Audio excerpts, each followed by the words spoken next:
A little bit of a disclaimer before we jump into this video. I by no means want to offend anybody who watches my content. The last thing I ever want to do is offend somebody to the point where they just view me as a terrible person, because I'm not a terrible person. I try to help as many people out as I possibly can. But the topic we're about to talk about, although not new to this channel, is going to take a different direction in this video. And this is actually going to be the last video I make regarding skill-based matchmaking, because I'm just done with it. I'm over it.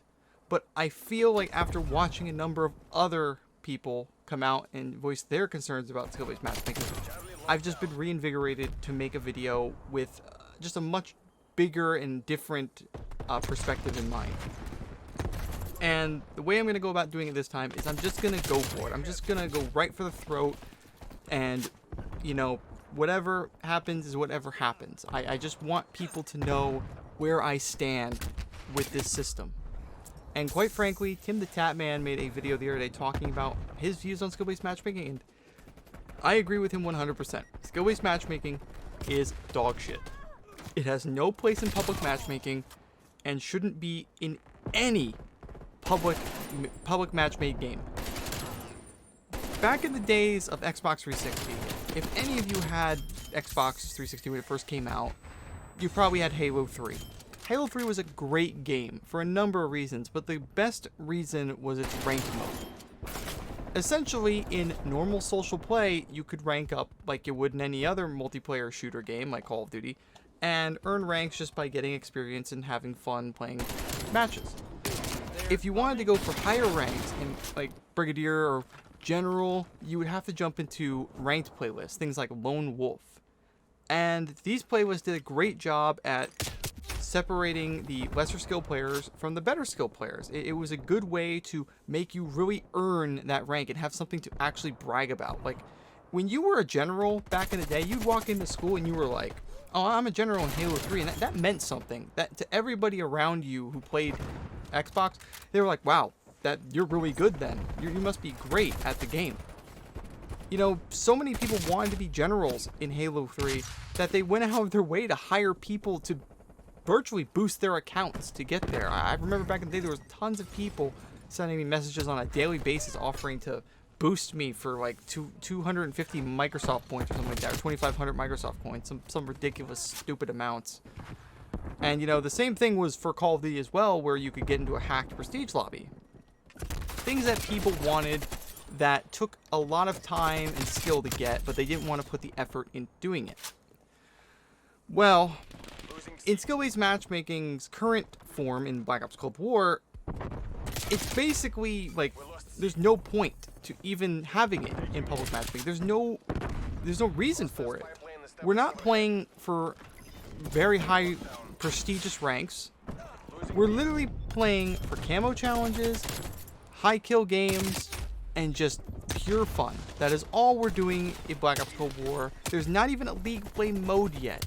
If there was a league play mode, I would completely understand them adding skill-based matchmaking for that mode alone, but not for public matchmaking. It has no place in public matchmaking. And there's a lot of guys out there who are like, well, you know, skill-based matchmaking is good for players like us because it protects us from the guys who just want to pup stomp us all day. I'm going to let everybody in on something. When I started playing games, I wasn't actually good at them. No. I was actually ass. I was terrible. I remember my first time playing Call of Duty 4. I got shit on. I was playing hardcore search and destroy almost every day with my friends, and I was literally there to make callouts. All I would do is I say, hey, there's a guy by the truck, or there's a guy in that window. That's all I did. That was my only contribution to my team, was making callouts. And eventually, I started to learn the game. I started to get better and better and better, but not without getting my ass handed to me multiple times in multiple matches by multiple people who were all clearly better than me. But over the course of my life, I have played more and more Call of Duty titles and got better at each and every one of them. Now I'm at a point where I feel like I'm very good at Call of Duty. I've actually gotten way better than I used to be. I actually had some old clips on my old cell phone, believe it or not, that I had in high school that was me, you know, doing some mediocre stuff, and I cringed watching those. But back in the day, I thought they were great. And it just shows how far I've come in the way of Call of Duty. So, for those of you guys out there saying, like, oh, skill-based matchmaking protects, you know, the lesser skilled players, you're not learning anything by being coddled by the system. You're not being pro gamers because, oh, the system is making sure that we play people who are fair matches for us. No. You're not going to learn anything unless you get your ass handed to you by people who are better than you. And I know people are going to immediately jump on board and say, well, wait a minute. Wouldn't that mean you should keep skill-based matchmaking because you're getting your ass handed to you now? No. Because you don't learn anything from skill-based matchmaking matches. You sit there and you play the same people using the same strategies and the same weapons over and over and over. And the only way you're going to get better in today's day and age is by spending money on, you know, expensive headsets, expensive controllers. I just went out and bought a brand new monitor because I wanted to, you know, have a better and bigger picture when I play. And you want to know something? It's that kind of stuff that doesn't make you a pro gamer. That's the kind of stuff that literally gives you the false, I guess, the false idea that you are a good gamer. Most of us have been playing Call of Duty for years. All your favorite content creators, they've been playing Call of Duty for years and years and years. And that's why they're so good at it. That's why they've, you know, had all these great games. It just blows my mind that there's still people out there that defend skill-based matchmaking like it's the savior of Call of Duty. If anything, it's going to kill Call of Duty. It's going to end it. There's so many content creators I've watched lately that are against skill-based matchmaking, and they would love to see it removed. Even pro players want it removed. Taking another quote from the Tim Tatman video, he checked a bunch of pro player stats, like Optic Scumpy, Nade Shot, Sensor. None of them have broken a 2.0 KD ratio. When a professional Call of Duty player who literally is paid millions of dollars to sit in front of hundreds of thousands of people and play a game at a professional level cannot break a 2.0 KD ratio in public matchmaking, there's a problem. There's a huge problem. And this is something that needs to be addressed by Treyarch, Activision, and Infinity Ward as well. You know, Warzone is just as bad as Black Ops Cold War and Modern Warfare's multiplayer. And this is going to be the future of Call of Duty moving forward unless we stand up now and we say something.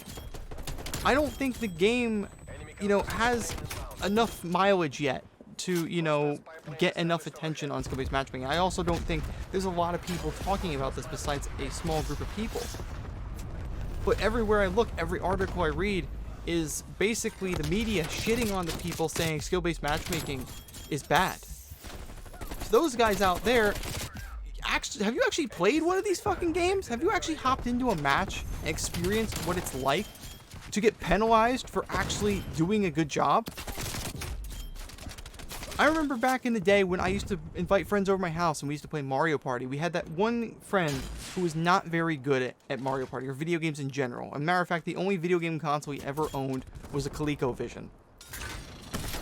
So when he came over my house and we played Mario Party for the first time, we had to give him a handicap because he wasn't used to playing games in 3D quality. He wasn't used to video games that were that technologically advanced. So we gave him a handicap of like 2 stars to get him started. And you know what? We still almost ended up beating him.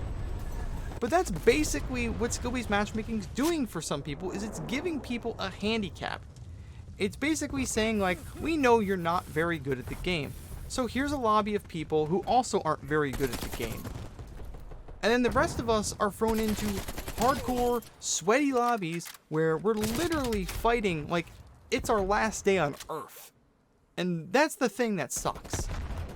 There needs to be something done about skill-based matchmaking. There just needs to be something done. I'm so over it at this point. Like, I don't understand how people can defend this system. It's mind-blowing. You know, the days leading up to this game's release, I was playing against, I want to say, a bunch of pro players. I ended up getting a match with Optic Formal at some point. I played Apathy at some point on stream. I don't know if anyone was in the chat when I played that match, but I was shocked. I ended up playing, I want to say, FaZe Rain in a match of Warzone. It just blows my mind that skill-based matchmaking is this intense. I'm not even that great of a player. My KD ratio is a 1.49. It is not very good. And my win-loss is like 1.6, something like that. So I'm not the best player. So if there's anything you could take away from this little rant, guys, it's that something needs to happen to skill-based matchmaking, and it needs to happen soon. Otherwise, Black Ops Cold War is doomed to fail, and we get another shitty Call of Duty we can write down on the list. Anyway, guys, I'll talk to you later. See you later.